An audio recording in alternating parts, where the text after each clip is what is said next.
Did you know that Hollywood is not actually a city, but a district in Los Angeles, California? It's known as the entertainment capital of the world, with its iconic sign perched on Mount Lee and the famous Walk of Fame on Hollywood Boulevard. Hollywood got its start in the early 20th century when filmmakers discovered the area's sunny weather and diverse landscapes were perfect for shooting movies.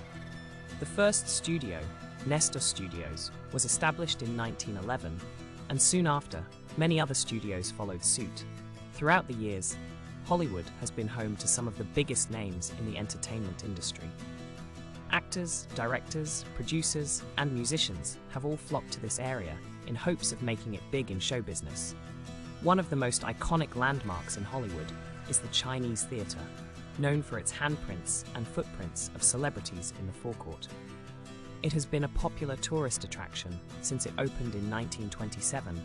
Another interesting fact about Hollywood is that it's not just about movies anymore. The district has also become a hub for television production, with many popular TV shows being filmed on sound stages in the area. Despite its glamorous reputation, Hollywood has also seen its fair share of scandals and controversies over the years. From the golden age of Hollywood to the present day, the district has been a hotbed of drama both on and off the screen. So next time you watch a movie or TV show, remember that it may have been filmed right here in Hollywood, where dreams are made and sometimes broken. Hollywood truly is a place like no other, where the magic of entertainment comes to life.